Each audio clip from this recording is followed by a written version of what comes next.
I'm sorry about that. That's all right, thank you. As you can see.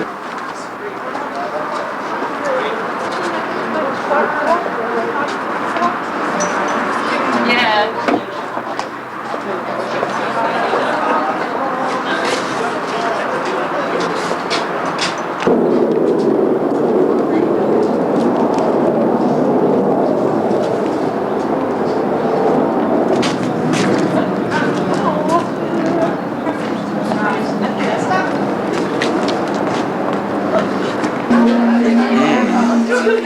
Yum, yum.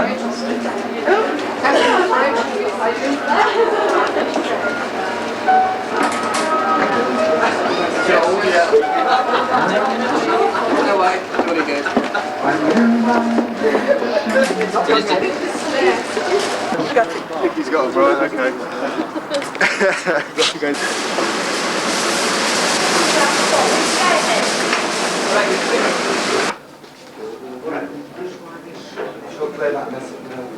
Thanks. That's very kind of you because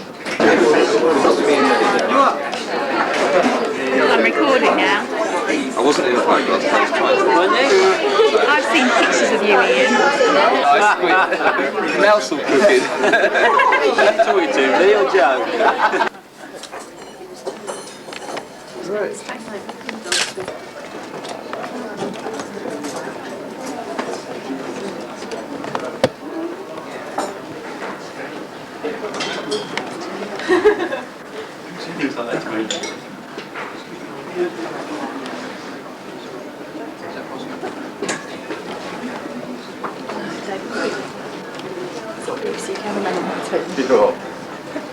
Cheeky bitch.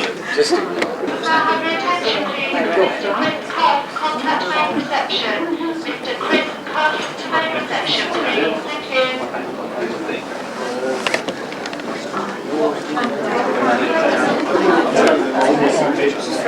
Thank you.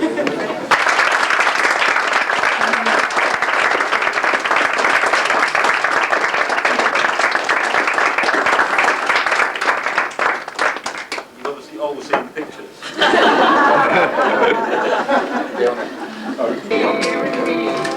Smile. Like you enjoyed it. You make yourself famous.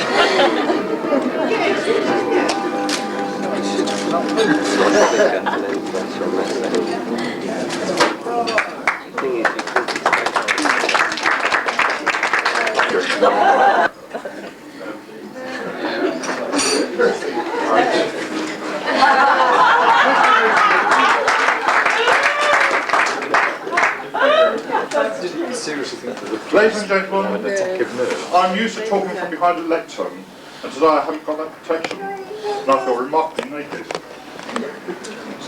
Now, I've known my daughter Beatrix for a long, long time. Since before the day she was born, in fact. She has grown into a lovely, highly intelligent, educated, warm, personable woman. yes. Like my grandfather.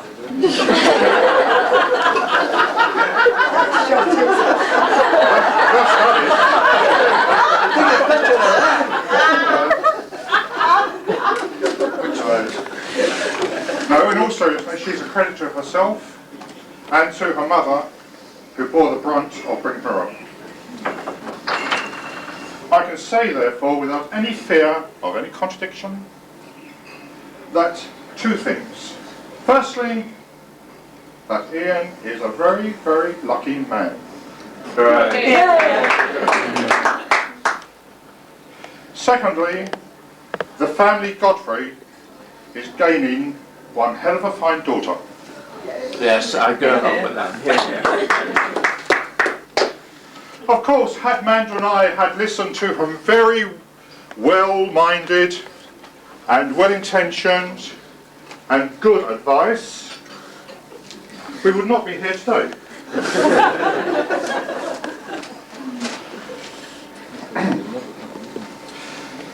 One of the first occasions when we met Ian Godfrey was at Radcliffe Hall at a camping club meet. Now Radcliffe Hall is the Girl Guides campsite at East Croydon. Amanda and I arrived on Saturday afternoon, finished putting our tent up and walked into the hall. Now Radcliffe Hall is very well equipped with chairs. Ian was the one sitting on the table. He looked lonely, and so he went to talk to me. And I will tell you what we spent a very enjoyable half an hour talking with Ian. Later that afternoon, a middle-aged couple came up to us, who is now known as the far and wide as the Colson duo, and took Amanda and me to one side and said, "You want to be careful of Ian? He's mental."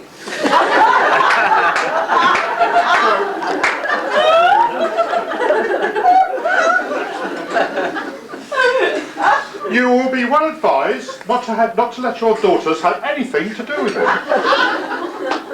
I'm glad you didn't listen. Ladies and gentlemen, I think we were polite when we told them what they could do with their advice. Since when? Sorry? Whoever polite. I'm always polite, Michael. Over the years since, we have come to know Ian very, very well. And we still love him. So as far as we are concerned, the Godfreys may have gained one hell of a daughter, but we, the Aylings, have gained one hell of a son. Yay.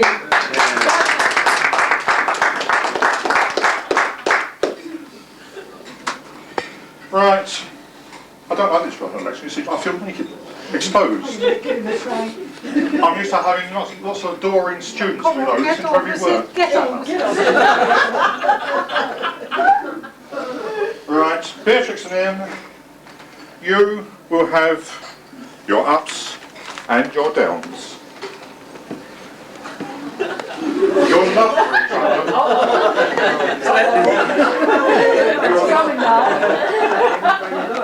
And the trust you have for each other will see you through your downs. And get over your downs, you will. I want you to remember that I very seldom give advice. Right? I very seldom. Sacrifice you weren't encouragement. But there are two, possibly three pieces of advice I will give you two. A day. Firstly, there's a very old Chinese proverb which sounds like Wah He Tong Pong Ho, whatever it is, but roughly translated. Number 33, yeah. The proverb means, never let the sun set on a quarrel. Please settle all your differences before you go to bed. The second piece of advice I would like to give you is you stop a quarrel or a row before it even starts.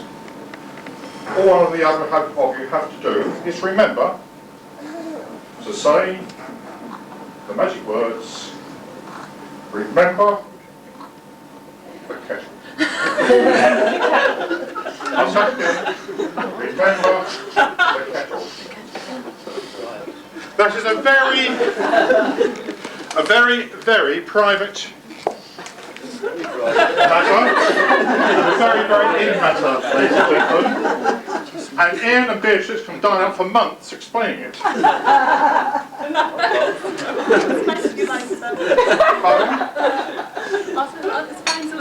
Right. Lastly, I would like to say to you, there are three more words, in all seriousness, which, if said by each of you to each other, at least once every day, will enhance your marriage and possibly diffuse every disagreement before it starts.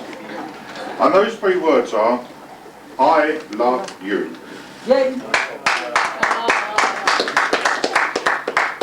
Well, I made lots of bloody notes, sorry. You can take the L off. Ladies and gentlemen, if your glasses are fully charged, I would like to propose and everything that they wish for themselves. Ladies and gentlemen, I give you Beatrix and Ian.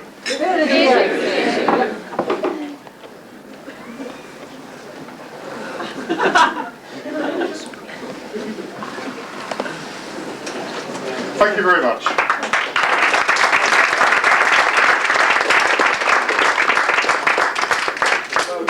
Yeah, great.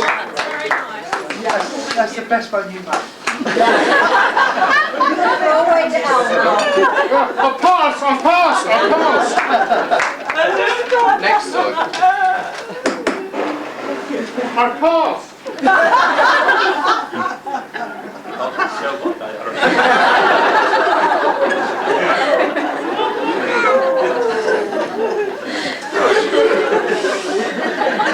I'm now a fully fledged driver. Well, I made some notes for this little chat I'm going to give you now, but I left it with Ian and he seems to have left I just said to him, where's the notes, Ian? But I do know at the top it said, deny everything. Because I thought I was going to be the last to speak. But I'm not. So, I think I've just got a fairly formal thing to say. What was it? Just make it up. Got a lot of thank yous to do.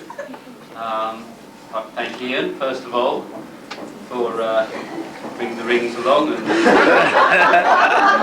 what else did you do? I'd like to thank David for the speech, and I'd also like to thank both of our mothers. Here, here. Never mind.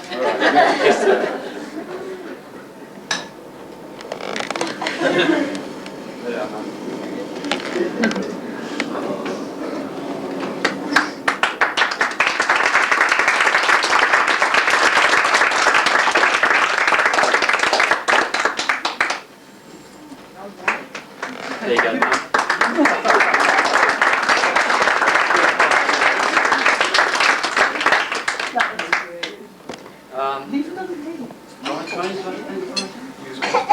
Thank you, bridesmaids. I think they had a blowout on the way and didn't make it.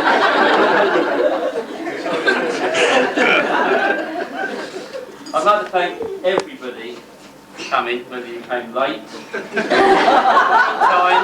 at least you're here now, whether you enjoyed the starter or you didn't. Thanks for turning up. It's a very happy occasion. It's also, for me anyway, it's a slightly sad occasion because I've got so many of my friends and relatives here and I won't be seeing them for a while, so, well, some of them I might be seeing a bit more often. So there's a touch of sadness in it for me, but I'd just like to thank everyone for coming and have a good day. Thank you.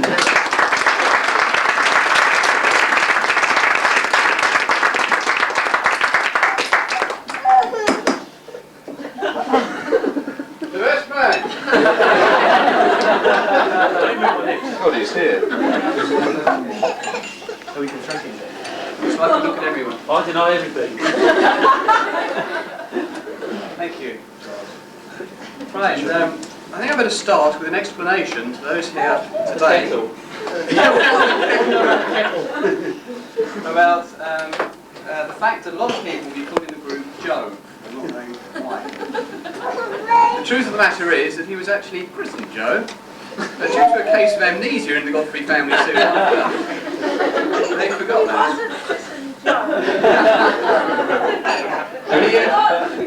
Ian Studd. Of course, I only know this because I have such a good friendship with Joe, and his parents, of course, would deny it. Not actually having to say forgotten. But, right, when Joe asked me to be his best man, I accepted immediately, of course, with great honour, to be asked, and then dashed out to my book to tell me what my duties were. I didn't actually read the book. But I did get as far as the speech. And apparently the main purpose of my speech is to respond on behalf of the bridesmaid, who we haven't got, so that's speech done with. Right, so anyway, I sat down to write this speech, and I looked back at all my old photos and started reminiscing. Oh no! About when I first met Joe, when he looked like this.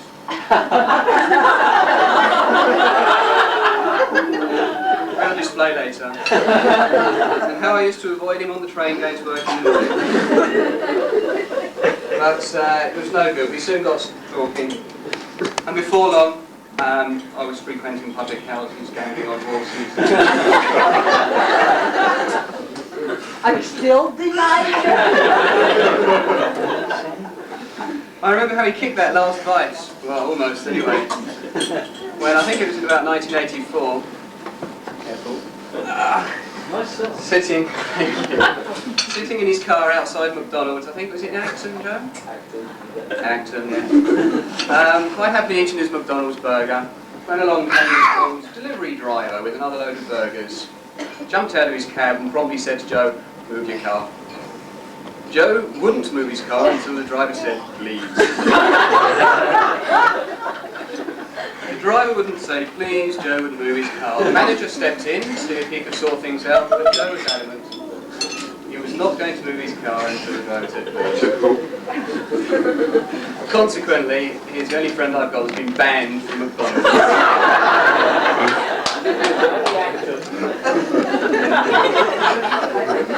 I think, mind you, that McDonald's lost out, and to this day he's eating another McDonald's burger. Is that true? Have you? Forget that bit. It's got the video, that bit's coming out. But Joe is a very special friend. He's the sort of friend that would take a dodgy car off you, like the one in this photo. Take a dodgy car off you, and that was actually my car, so then he put the dent in it. Put that on it. But he's also, did I? Yes. He's also the sort of friend that would dance with you. For example, if there were no girls available. He would also blow kisses at other chaps around the room. On your shoulder. In fact, I remember trying to hear the last verse of Wonderful Tonight as we were being thrown out of the working men's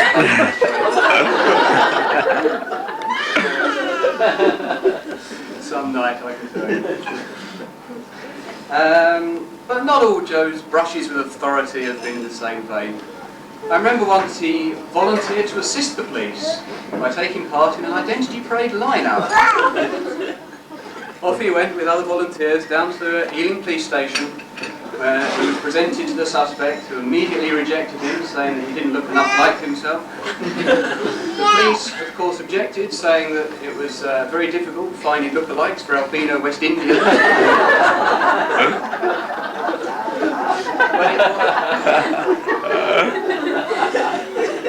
But it wasn't to be, so he was sent packing. And now he's to get so tenuous link here. He's now packing again. Very tenuous. On his way to Botswana, a country 2.5 times the size of the UK, landlocked and main desert. A country many thousands of miles away from here, where it doesn't rain for year on year. A country with no official religion, where where you need at least 5 injections before it's safe to get off the plane. If you're wondering how I know this, it's because Joe persuaded me to go there once. On the second or third day, on the second or third day, I remember Joe. Got off the plane. After all the injection. On the second or third day, Joe suggested we went for a walk. I thought, what a nice idea. Build up the appetite for lunch. Good idea. He then said that we were to help take some cattle to market. I thought, very nice. Get to know a bit of the lifestyle. Very educational. Only after I agreed did I find out it was actually 420 cows that we were taking. We were going to be accompanied by 12 Swana-speaking locals, and the walk was going to take 5 days. Those days were long days. I remember after the first day, I just couldn't stop asking myself why. The second day, I was running out of things to say to Joe. The third day, I started talking to the cows. The fourth day, they started answering me. On the fifth day, they were making more sense than Joe ever has. And I enjoyed those 5 days. Sunburn on the face during the day, frost on the sleeping bag at night, nothing to eat but goat, and tea made out of a cattle trough. Joe knows the meaning of a good holiday. I don't think any of this is going to surprise to Beatrix. I think she knows what Joe's got in store for her. So I will offer one last word of warning. And it's about advice that I mentioned at the beginning of the speech, and that's Joe's gambling. And over the last 12 years that I've known Joe, he's made some pretty stupid bets. Usually with me. Bets, for example, on the make of his toothbrush, which he lost. Bets the nuclear warhead that he detonated in the next 12 months, which thankfully he also lost. I also remember we bet him once that he couldn't eat a tablespoonful of dry mustard powder. And you won that one. I don't know why.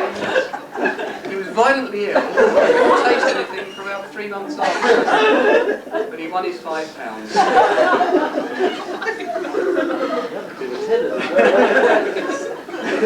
And now this final gamble, a bet to which I wouldn't even lay odds. The gamble is marriage to Beatrix. Why wouldn't I lay odds? Because I don't know of another couple better suited than these two people sitting here.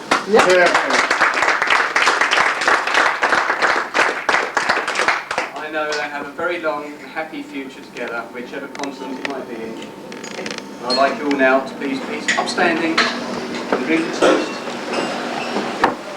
You don't have to stand up. The bride and groom. I'll now pass you back to MC Hunter, who will say a few more words.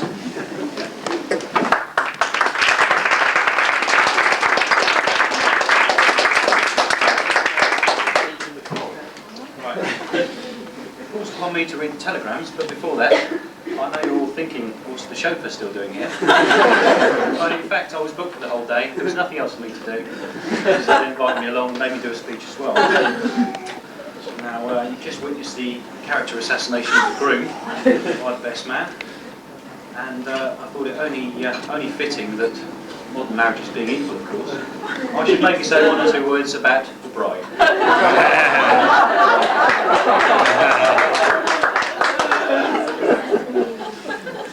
I think there's been many sort of interesting parts that I could draw on, but there's a couple that spring to mind. The first was a rather intimate moment that was shared just with myself, Joe and Beatrix on the river. I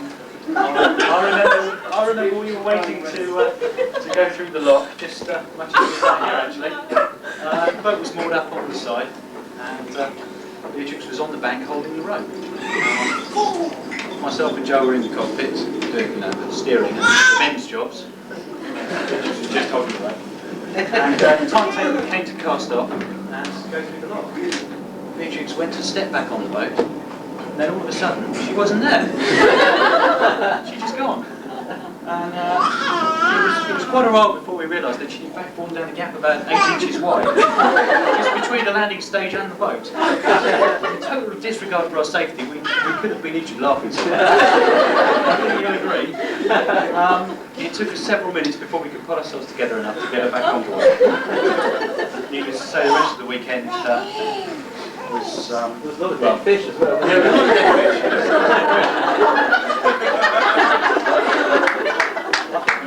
The National Reserve Authority came and told us about polluting it. And this blatant disregard for other people's safety was once again amply demonstrated, I think. which in an incident which really does rank as the classic Beatrix incident amongst them. There's been a few classics, I know. There has been a few, but this has got to be the all-time classic. We were all out for a night on the town. Both the bride and groom were a bit worse for wear, I can't deny. I waved them off at the station, they walked home, and I didn't get a report till the next morning. So they went to bed together. Well, they were married, you see. And it's little known that this, in fact, is the reason for Beatrix's abstinence from heavy drinking. Until that point, she was, of course, notorious for it. They went to bed, and all was well for a few hours. Then, and I can only describe it in Joe's own words, when he said, "I was woken by Beatrix doing her Vesuvius impersonation." You've all just eaten, so I'm not going to elaborate. Suffice it to say, it's one of the few times I've actually heard Joe get up in the middle of the night and have a bath and wash his hands. Once again, Beatrix, totally unconcerned for the safety of those around her, she just said, "I'm so embarrassed," and then I could have died. I pointed out that she would have been in the company of many famous rock stars who perished in a similar manner, but she was unimpressed. Well, that's a couple of events which have given you an insight into a character and probably signed my death warrant as well. But as Ian said, I can honestly say I've never met two people who are so well suited to each other, because no one else would have either of them for a start.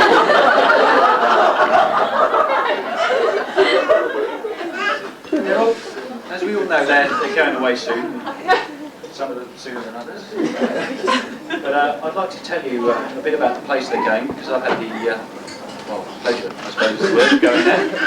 But they are when it was shut, so it's quite a small place. The only good thing is they're a long way off, but I think it's a very kind gesture of them both that we said that we can ring them up and reverse the charges whenever we want to chat. It's really very kind of you both. Now, just on a more serious note, I think the true test of friendship is when you really find out how much people need you when they're going to be not around for a while. And I know that to most of the people here, apart from a couple of them, to most of the people here, it's going to be a real sad thing to see you on. So I hope you do too long between visits. So we wish you luck. So, thanks, Ben.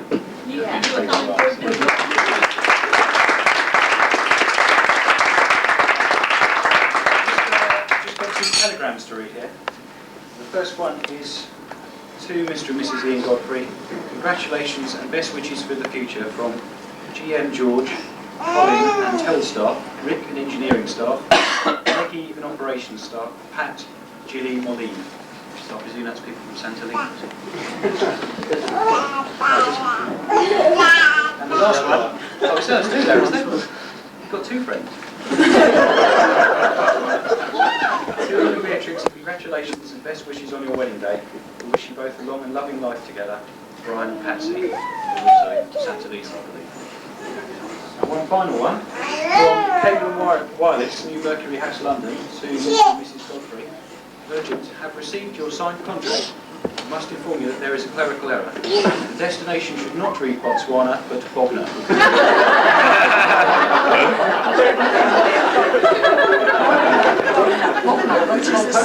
Hope this has not caused you unnecessary inconvenience.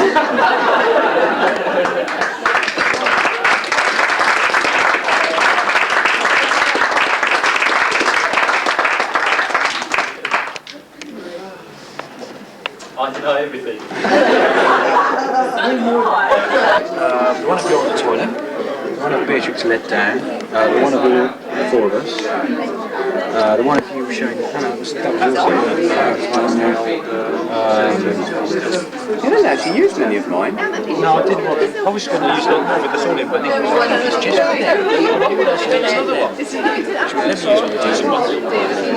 that was going to be later.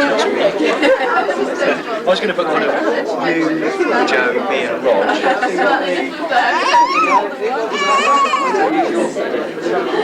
I was going to put one of you, Joe, me and Rog. These four hunks are at the reception. Can you